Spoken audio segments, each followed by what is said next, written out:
In this section, 9.11.4, we're going to study hyperbolas, but before we do that, I want to go back to ellipse. So if we have an ellipse, x squared over a squared plus y squared over b squared equals 1, that's the ellipse. I want to draw what I call a magic box. So I'm drawing these lines that kind of tangent. So it just hits the hyperbola, it just hits the ellipse at b, here it just hits it at a, and that's what we have. Now I'm going to draw diagonals. So I'm drawing a diagonal to the box, and I'm extending the diagonal. Now, what is the equation of this line? Funny you should ask. Well, since it goes, it's y equals b over a. That's the slope. It goes to the origin. The slope is clearly, that's rise is b, the run is a. And if I draw the equation of the other diagonal is going to be y equals negative b over a.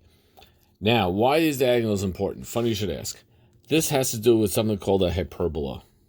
If I would take my equation, my ellipse is x squared over a squared plus y squared over b squared equals 1. If I would turn that plus into a minus, I would get something called a hyperbola. And a hyperbola, I'm going to draw it. I get an infinite thing like this. Now, a hyperbola has two branches. That's one branch, and that's the other branch. And these are the asymptotes. This guy right there is the center of the hyperbola. We're going to get to that in a second. But I want to show you one more thing. I took the plus and I turned it into a minus. What if I keep the y positive and make the x negative? What happens then? Well, I also get a hyperbola, but now it's an up-down hyperbola. In other words, I don't know if you can see the purple on this, but that's purple and that's purple. So negative x squared over a squared, I keep noticing, make the x one negative and make the y one positive. Then I get a hyperbola, but it's a north-south hyperbola rather than an east-west hyperbola. But the hyperbola, it's all these go to the same point. They're all the hyperbola and the ellipse are tangent, where they hit each other at those points. And the magic box gives me the asymptotes for the hyperbola, and this is awesome. So this is what this would look like.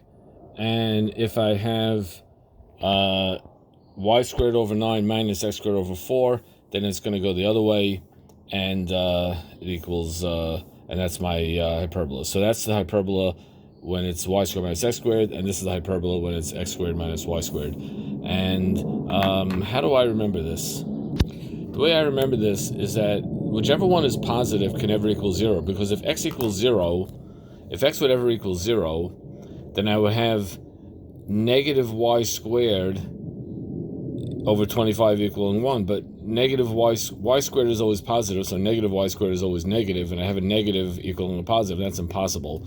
So it's impossible for x to equal 0. That's how you know it's got to be like this, where it never has an x equals 0 value. And here the opposite. Y can never equal 0 when the equation is like this. Otherwise, I would never satisfy the equation. So the standard equation, if I have x minus h squared plus y minus k squared minus y minus k squared over b squared, that's a left-right hyperbola, and if with the center at the point h comma k. And if I have this guy, if the x is the negative 1, then it's centered at the point h comma k, and it's an up-down hyperbola. And these here are some of the fancy words associated with hyperbolas: conjugate axis, transverse axis, focus, vertex, these are all the different important points. Again, we're not going to do that much in this class with focuses, but it will come up in the next algebra class. Anyway, that's almost it.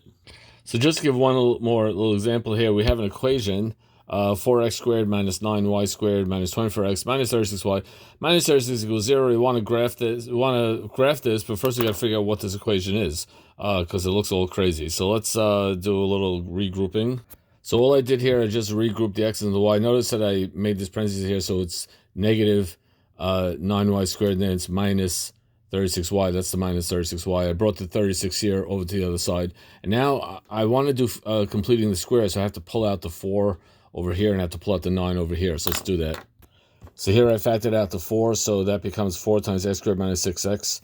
And this becomes minus 9 times y squared plus 4y. Notice I left a little space over here because I'm going to complete the square. Half of 6 is 3. 3 squared is 9.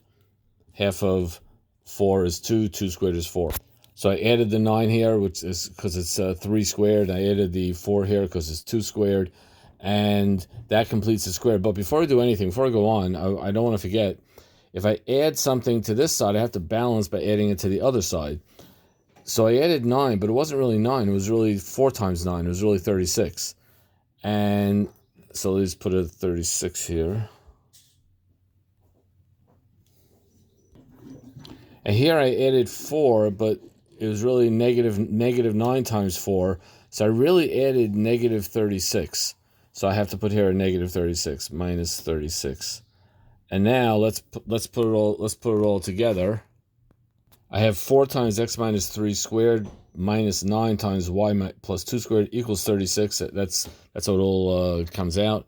And now I have to turn that into 1, so I divide everything by 36.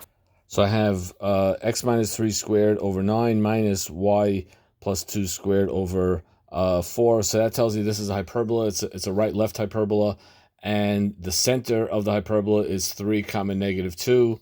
And that's it. It's a right-left hyperbola, and the center is 3 comma negative 2. So if we go to the point 3 comma negative 2, but look at my, it's right-left, and that's 9, so I have to go 3 in each direction. That's what my hyperbola is. And what is the point of that 4? Well, the 4 gives me the magic box and helps me draw the hyperbolas, the asymptotes correctly. So I use the 4 to get my magic box. These are my horrible asymptotes, which I did a really bad job of drawing, but that's how it works. Yay!